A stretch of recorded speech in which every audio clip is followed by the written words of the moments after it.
Hey everyone, welcome to another Noisewire interview. Today we're with Angela and Johnny of the band Dead Cool. How you guys doing today? Doing good. Hey. Good to be here. Nice. So I'm going to start with a question, and Chris has some questions too. I'm going to go first, though. Okay. I heard that Dead Cool came together during the pandemic, that you performed one of your earliest sets for Communion After Dark online during the lockdown. And not long after, you were booked for your very first in-person show at Absolution Fest. Can you take us through that journey a little bit from the band's origin to the first live appearance? Like, how did you connect with the Communion After Dark? And what was it like taking Dead Cool from an idea to a full-fledged live act? Well, so before we had Dead Cool, we were playing in a punk rock band. And obviously during the pandemic, we could not do that band, couldn't get together with everybody. So we had this idea to do what became Dead Cool. And we recorded 2 songs as just an experiment to see if anybody liked it. And we released the songs. And these DJs online at the time, Twitch was a big thing with all these DJs were online. And there was like Community After Dark people. And we knew DJs like that were doing the stuff over in Europe. They all kind of latched onto these 2 songs. So we immediately knew that people liked it, obviously, which was our hope. But yeah, so after we released those 2 songs, all those DJs were asking for more stuff. So we kept releasing more songs and they just kept eating it up pretty much. So as time went on, Well, you were building relationships online. yeah, as time went on, it was like more and more of these DJs I was talking to, and it was like we started getting opportunities to perform live on YouTube and on Twitch.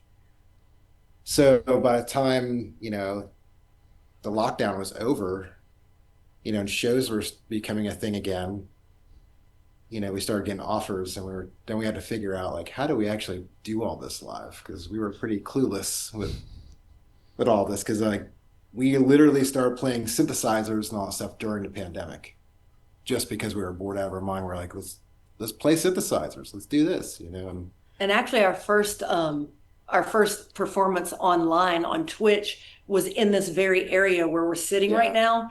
So we just moved this couch out of the way and we were actually just standing here with the keyboards playing right in the same spot. Yeah. So all those Twitch live streams were just right here. And everything we did was like a learning experience. So we did our first live performance in this room, and then we realized that we should probably get online and buy some lights because it was very dark and it looked terrible.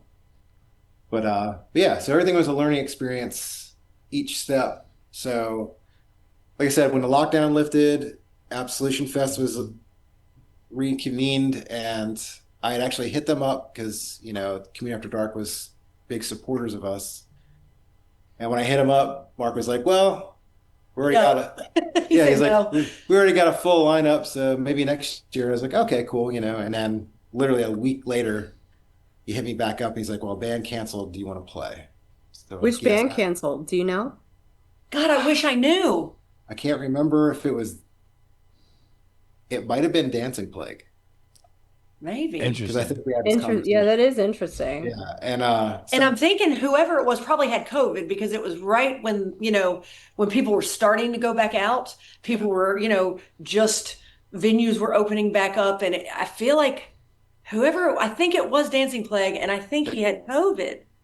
yeah, but so yeah, that was our first actual live performance. So we before we did that date, we just booked a show here in our town and told like 10 people. Told like no one. So like a handful of people. Was that just to see like what you need? Yes. Yeah, just to see if Yeah. we were gonna like I was terrified to wanted play if we were gonna electronics. if we were gonna screw this up, we wanted to do it with nobody being there, pretty much. But it went great, and then we went down like a couple days later and played Absolution Fest, and that kind of really is what opened the doors for us. I kind of give it all to them. They were our biggest supporters through For sure. all the years and stuff.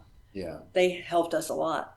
That's awesome. But I feel like it was a good time to actually come out with this project anyway, because this is something we've been talking about doing for years and just never had the time to do. And at the time, I feel like since everybody was at home, all their focus was on online and stuff. So it was a good time to like, launch a band anyway. So I feel like that the timing of it all kind of really worked out for us. I miss being on Twitch all the time with like the hype trains and like the little emojis, like choo choo hype train. That was fun. It's Fun still time. going on. I mean, No, it's not still nearly really as popular fun as it was in the anymore. pandemic, but Yeah. I met so many friends like that, and I didn't even know what Twitch was. I just saw like when I looked into it, it's like it's a bunch of like guys on here like doing video game stuff. yeah, who knew? And then DJs. But I will say that Twitch got us through the pandemic. Yeah. nice. So going back to those early tracks, early on in like Deadlight, you incorporated a lot of live guitar and bass. It felt a lot more post-punk. But over time, you seem to shift to a more like electronic focus with synth leads and vocal-driven melodies. Was that evolution intentional? And when you're writing now, do you still work with live instruments primarily and then translate them to synthesizers, or do you just work with synthesizers now? Yeah, we still work with like it just whatever we have. Like our studio room is full of guitars and basses and drum machines and actual real drum sets and stuff. So it's whatever. It's good to have all those things sitting out because whatever sparks your creativity. So some of the songs that are all synth based were written on guitar. Right.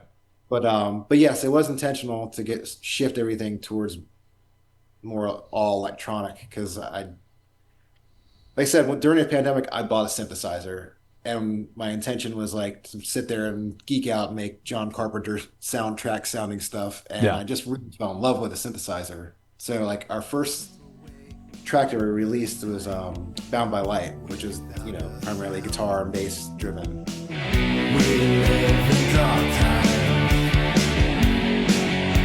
We're bound by light. We're living in dark times. We're bound by light. But I bought a synthesizer after we released that, and I was like, had another song already written that wasn't real stoked on the way it was turning out, so I tried it with synth, and it was like turned to something really cool. And then immediately when we released the second song, I liked it a whole lot, and I was excited because it was something new, but also I felt like the people really liked it a lot for some reason. So I think it was easier to carry. well, later on it became, it was easy to like, when we decided to start, doing this stuff live, it's easier than have to carry, bass, guitar, amplifiers, I think synthesizer. for me, real reason. Like the reason I don't play bass on it anymore is because I didn't want to carry it anymore. There's definitely a lot of laziness That's there. fair. But yeah, I actually like the synth stuff more, especially at the time because it was just something new. Because all the other bands I've always played guitar, and it kind of got me into a different way of writing and creating music. And then the more we just went in that direction, it just became our sound. Yeah. So speaking of your sound and specifically synthesizer sounds, one recurring element is there's like a thick sawtooth style lead sound that you guys use on a lot of your tracks. How did you discover that tone, and what about that particular texture keeps you makes you keep using it?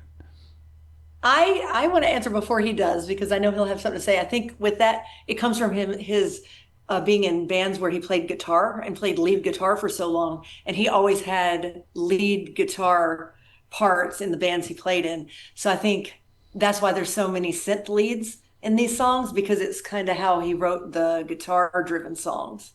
Yeah. And I'm just drawn to that particular sound too for some reason. And it's like in our early, like our first all electronic song, our second song, which was The Last Time.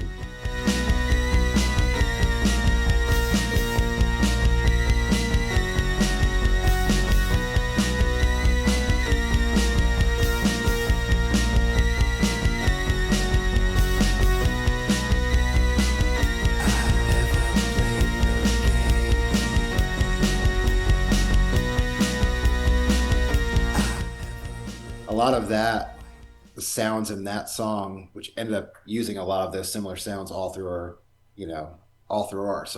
catalog. A lot of those sounds were just, I bought a Korg mini log, and they were like the coolest presets in there that I tweaked, and I was like, wow, that's really cool. So those core sounds have really like stuck with us through every track. And we've definitely incorporated other things, but yeah, those are the No, yeah, I really appreciate it. I noticed it was like a similar thing going on. I was just curious if that's basically what I was anticipating, was that it was something that, and yeah. also a lot of those sounds, I think, to what our sound in particular, even with being electronic, is we actually use hardware synthesizers. So we don't use a lot of like software stuff. So I feel like those are cool for certain elements, but I feel like a lot of bands primarily use that, and it takes away from them actually getting some form of Yeah. identity, because it's just they're using sounds that anybody could just like press a button and get, and that's it. If you hear a weird licking, it's my dog down here. Can you hear that? Gross. We're gonna incorporate that into the sound too. This one, he's licking himself. That's what he It's really does. gross. I had a question about your early Dead Cool tracks, which is how has your writing process changed? Do you have specific creative roles now, or is it like just totally collaborative?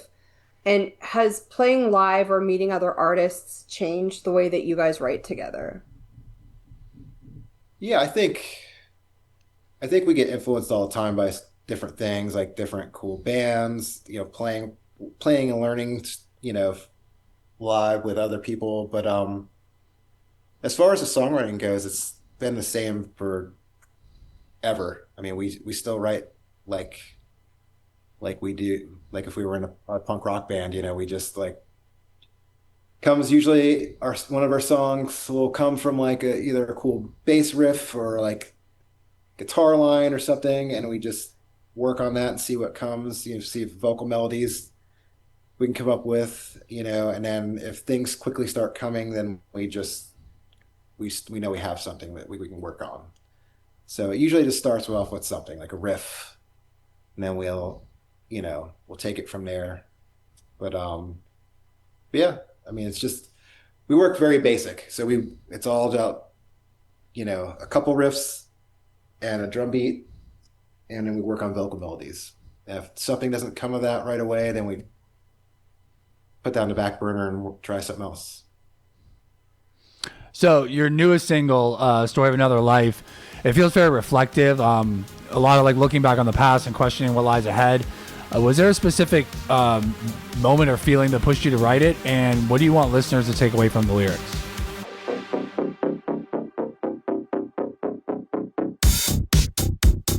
How did we come to this? It seems so long ago. We were all the rage. That came about. My mom was actually diagnosed with cancer, and it was a kind of at the moment, it was a very scary time, and not knowing what the outcome of all this was going to be. And I'd already started writing that song and some of the lyrics, and it just kind of like my feelings of that moment kind of like took over. So a lot of that is reflective of that time, and it's just like, not taking everything for granted, and our time is on this, planet is continually ticking. And the older you get, it feels like time just is really whipping by. So that's what that song is really about. It's just reflecting on that moment, and it's just remembering that, we're not here forever. So, Can we but talk about the cool. video? What's that? Can we talk about the video? Yeah. Okay. So it feels like it's just like a visual echo of the song's theme. So fading memories, time slipping by, longing for another day. How do you translate that feeling visually? Like what ideas or imagery were important to you in telling the story through film? Well, that side of things is all Angela. So exactly what you said was my idea for it. Just kind of, it was hard for me to even tell the videographer, who's a good friend of ours, explain to him, like, I don't even know how to say it now. It's like, it's so hard to take what's in your mind with those ideas and put them into words. And then also to try to get a videographer to understand what you're trying to say and how do you even capture that.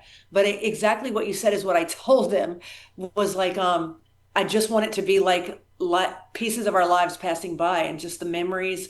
And I want it to feel just very emotional, but also very natural and just pieces of our time together was pretty much it. And I think when we went down there, we didn't have set scenes because most of our other videos, we already have the scenes kind of set and a storyline ready. But for this one, we didn't. We just kind of said, let's go to the beach today. Let's take a walk down there. Let's just go to places that we go on a regular basis near where we live. And he just decided to film us walking around basically. And a lot of it just came together just those days. Yeah. It Just felt naturally. very authentic. So I know you just said that you struggled with telling the videographer what to do, Yeah. but I think they did a really good job. Yeah, he did a great He job. did such a good job with it. I really loved how it turned out. When we Yeah, it's finished beautiful. shooting like all the footage, we were kind of like wondering like, Like how it's going to go yeah, together, like how to piece it I together. hope this like works all together, you know, and he edited everything in a way that was like perfect. So Where did you guys film it? Carolina Beach, North Carolina, which is very close to where we live. And I thought maybe it was going to be Wrightsville Beach, but nope. So it okay. was in Carolina Beach, and it's about 15, 20 minutes from where we live. It's a beautiful area. All those places are places that we like to go walk and like to go enjoy the beach just regularly anyway, and we're there a lot. And I love that little carnival. The carnival has always given me like a Lost Boys vibe. Yeah, no, So that definitely translated in the video. I liked that. I just thought like I really love carnivals. I love that whole feel just growing up and going to carnivals and fairs and stuff like that. I love that. And also just love the Lost Boys. So I like that element of it. I think that some of those scenes at the carnival were my favorite. And they were the most awkward for sure. because we were We just had all these there walking families like standing around us the whole time we're shooting. It was really funny. But I really that was a what would fun their night. reaction be to that? Because You I'm know, sure we were just they trying announced to that you not were look at the other filming. people. We were just not looking at anyone else, and we were just walking through, doing our thing, and just like with blinders on, and not even trying to look at the people around us because I know they were looking at us. Yeah, in between shoots, like people would come up and be like, "Are you guys a band?" Or they ask for like bloggers or something. Yeah, they It's wanted to funny. know if we're like TikTok influencers. Oh, are you influencers? Are you Yeah, bloggers? we're doing videos for influencing. Like, yeah, this is for my Insta. Yeah, exactly. I'm trying But to it was get up so to much like fun. 500,000 followers. Oh, the craziest part about the video, and I just thought of this, was the scene at the end. I came up with that idea about going into the water because it's just like fading out your life into the water. Like that's just us as ghosts. And that scene, I just love how it turned out. But It's nice. it was a tropical storm. There was like seriously a hurricane, and that was the Sorry. only day we had already had to cancel because of the weather so many weekends. And I said, we have to get it done. Our friend Bradley Pierce, who did the video for us, he was like, I don't think we can do it. I was like, no, we're doing it. This is the day. Like we're doing it. But so when we went in, if you wonder why there was no other people in the water there, because that's a very popular spot, it's because there were the red flags up. There were sharks in the water. Oh. Like, and we had to do that scene like 4 times. Were But you there were scared? sharks. And every time we walked out in the water too, it was like And it was just like almost pulling you off your feet. pulling you. So- I mean, that was sketchy. Like it doesn't even look that sketchy seeing it, I think, in the video, but in real life, that was sketchy. Even the scenes at night during the pier, We were about to blow off that. all the lighting that we had to tape down to the pier because it was like they're flying off the pier every time we like turned around. It was crazy. It was It's insane. not a good time to be doing that, but it looked cool. But it added to the wind and The wind, the yeah. Oh, yeah, everybody, especially my hair looks amazing if there's like wind, if it's wind It swept, was the you know, best. But I'm glad I didn't have the bangs then.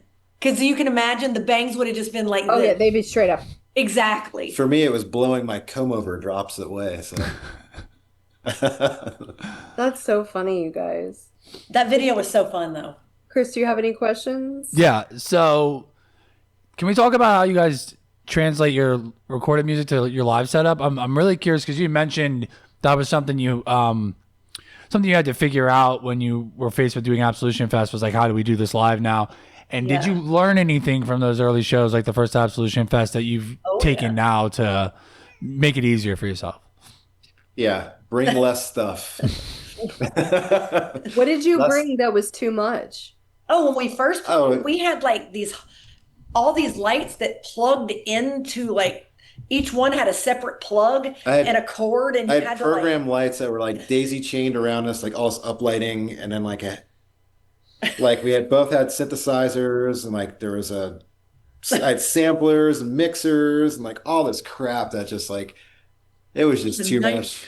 It was like what we were using, when we do the live streams, and it's like each time we played, I was like, all right, well, how can I like condense this, like get this less and less and less? Because it's like, you think like, oh, electronic band should be easy. It's not that much stuff, but it's like a cable nightmare. And so, yeah, so that was like, how can we make the footprint smaller and smaller? So now we have it figured out. But I was about to say, do you feel like you figured it out now? Like you've got a good setup? Like when I walk up on stage, I have like all my stuff is Velcro to like a road case. Oh, so nice. all I got to put that down, plug 3 cables in, and I'm done. Where before it was like mixer, sampler, 2 synthesizers. It was like all this crap, and then all this lights. Yeah, it was just driving me nuts. I could tell when I was at Absolution Fest and I was helping with stagehand stuff, I could tell the bands that were newer by that. Like the more seasoned bands were like what you said, like they'd unplug a few cables and just carry their stuff off, and it was like all in one little rig. And then the ones that were newer were always like all these individual pieces that I had to try to pick up. Like how much stuff are you going to bring? It's really funny, but I get it. We did that also. We totally did. But yeah, it can get out of control if you let it. But I actually we're all have about a convenience. photo of Johnny like taking care of a light. I don't know. You were checking it or something. And in my photos that I didn't include that one because it's not a great photo, but it's funny that you're talking about this now. And I'm like, yeah, I have a picture of Johnny like checking the light. And I'll send it to you just for reference. Oh, yeah. Like if you want, but Sure. The only probably thing now, getting pissed off something's not working. the only thing now is Johnny has that box that he stands on, that ego box, which actually the box that he stands on, we did steal that idea from Chris from Stabbing Westward, because when we played with them, Chris had that same box and he would stand on the box, and it just makes you seem so big up there. And it's funny because like when that show, like they had all their stuff up in the front of stage, and I just would climb up on top of it and without asking him. Oh yeah, Johnny. So he was standing and he was asking permission. So he was standing in the front when we were playing, and he's like yelling, like, "Get off my box!" the whole time. It was really funny. was he joking? Yeah. Yeah, okay. We didn't know he was joking because we had just met him. Yeah. And so then one of the first messages when I've talked to him, when we became friends after that, he was like, "Hey, Johnny stood on my box without asking permission." And I was like, is he serious or is he joking? Shouldn't have left it on stage. But he was joking. So, but yeah, now Johnny has one of those boxes. And but it causes problems because I'm not allowed to walk behind it because it can cause Johnny to fall, which if you saw it happened at Absolution Fest this time, at the end during Send Me an Angel, I walked behind it, and that's when Johnny fell back and almost had a big disaster there at the end. Yeah. You had a nice collision. Yeah. Thankfully, people, cushioned my fall. That could have been really bad. A lot of times I don't know that she invites people up on stage at the end, so it's like I have a question about that. Yeah. Actually. So at your latest performance, which I was very, very fortunate to get to see, at the end you invited everybody who wanted to come up on stage with you, and luckily not everybody took you up on it, but there were quite a few people up there, and it was just so memorable. And is that something you do at every show, or is it just a special nod to Absolution Fest where you first performed live? About a year ago, a couple of people got on stage at a show about a year ago, and after that, it just became a thing. And so I think people saw the video clip from whenever, I can't remember what show it was, when people first got up there, like 2 people or 3 people. And then now each Yeah. show, more people. And then they're like, become oh, a thing. it's become a thing. And then now it's like, It doesn't always work out. Sometimes it backfires, but yeah. yeah, Sometimes you get drunken people up on stage and are stomping around and they're stomping on your gear, or like Angela hands somebody a microphone and they're like screaming uncontrollably. It's like, all right, that's enough. but you know what? I think it's so much fun. That is fun. He wasn't all about it at first, but now he's okay. As long as I And, don't fall down, it's all right. yeah, he's just more worried about falling. But I just think it's so much fun. And to me, I think it's like, I don't know, I just enjoy the people. I like the interaction up there. And I think that, you know what? The people coming to the shows, if they want to get on stage and have fun, that's great. It makes it fun for me, honestly. I really enjoy it. So you've shared this stage with a lot of amazing artists since you launched Dead Cool. If you could collaborate or do a new remix exchange with anyone that you've met, whether they're friends from the scene or like dream collaborators, who would be the top at your list? Oh my God, that's so hard. I'm going to leave that to Johnny. You can give me a few, Okay. but it has to be new. It can't be somebody you've already Oh, yeah. collabed with. No, and I'm thinking like, oh my God. Maybe I don't know, maybe like Years of Denial. We played with them in London. I really like their So music. good. Oh, yes, Yeah. so nice also. They're super cool people, and That would- yeah, I really like what they do. And I don't know, maybe Dancing Plague. I always love his stuff. He's so good. Yeah, And the new album's dark. yeah, it's really dark. Really dark. I always loved his music from the start. And He's the sad vampire. or yeah, before I knew what he looked like, I was like, we were joking. I was like, I always like picture this really sad vampire in a basement somewhere, like all teary-eyed making this music. But then we met him in person. It's like, well, okay, yeah. But he's great. He's funny. We Oh, like yeah. him a lot. And other than that, I don't know. Maybe our friend has a project called Mutant. Mutant is really good. I know he does really cool stuff. But yeah, that's probably the top of the list. Yeah. I'm So good. you guys have built like a really strong catalog of singles. Each one has its own tone and atmosphere. Are you interested in eventually shaping a larger cohesive body of work like an EP or an album, or do you find more artistic satisfaction in letting each song kind of live independently? Well, I feel like the whole thing with this, doing all these singles, we kind of like, we definitely got caught up in that because when we first started playing live, we didn't even have that many songs.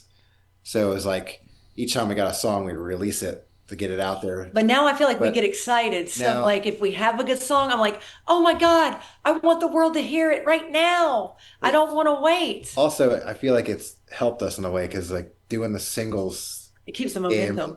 it keeps the momentum. And it's like, I would like to do a record at some point, but I think for right now, we're probably just continue with the singles because I Well, feel eventually like you can people- write a collection of your singles. exactly. Yeah. And I feel like with the records, especially these days, people have very, very short attention spans, and I think that people that are like really into collecting records would love the, full length, but I feel like as far as like the rest of the world that streams or like whatever, however they consume your music, I think the singles is the best way because it just keeps it, it's like from it getting stale because you release a whole body of work that's new. And I feel like after it's out for a month or two, things kind of taper off and you have that whole group of songs that are kind of like done, but if you do it song by song, I feel like it keeps momentum going. Well, right. And if you want songs to be played in clubs, it doesn't matter. You just need singles anyway. And Yes, then have people remix your singles. Yeah. Yeah. exactly. I mean, not that we wouldn't like to have a full album, Yeah. because obviously we would, but also it's a time constraint because between our business and between touring, bless you. But between the touring and the business, it's very difficult to have the time to even sit there and work on Yeah. music. I wish we had more time. So What's driving you two creatively right now? And are there any projects or goals or moments that you can share with us that are coming up that you're particularly excited about? Trying to think, we have quite a few more shows this year, but then in the beginning of 2026, we're really working on booking a whole lot of shows and just trying to go to places we haven't been before. So 2026, we're going to focus on a lot of new areas because I feel like we've gone to a lot of the same places kind of up and down the East Coast, mostly down. And so the Southeast, we spent so much time playing, which I love, but we're going to be adding a whole lot more shows and focus on getting into some areas we haven't been before. Yeah. When you're booking these, do you see like what bands that you're familiar with might already be playing a show there, or do you just book it and... I kind of look for goth nights because we've gotten to the point now. I really enjoy playing already curated goth nights where it's, DJs and one band. I love playing with bands, obviously, but for some reason for our crowd, I feel like we just do better this way. Like when we play in Philly at Vortex, or when we're playing like Dark Constellation in DC, if we're playing New Haven, Connecticut, Sanctuary, I feel like it's always where we're having the biggest success for our own selves are on like these DJ nights where we're the only band playing and there's DJs and it's just so much fun. The crowd's so into it, and I feel like it just works well for us that way. And yeah, it's I want to better. focus more on It's that. better when we've figured out that it's better for us to either play like festivals or play curated nights where it's like this is a specific thing that's happening instead of just a random club show with some other bands. It's like those can be fun too, but I feel like we get more people when we play these. Yeah, I think These it nights. just works well for us Yeah. and the crowd that likes to see us. I feel like that works Yeah. better. That makes sense. Yeah. Yeah. Well, Chris, do you have any other questions? No, I think that's it for me, Vanessa. I want to say thanks to Angie and Johnny though for taking some time to talk with us, and best of luck on your so shows glad we coming up. met you all at Absolution Fest. Yeah.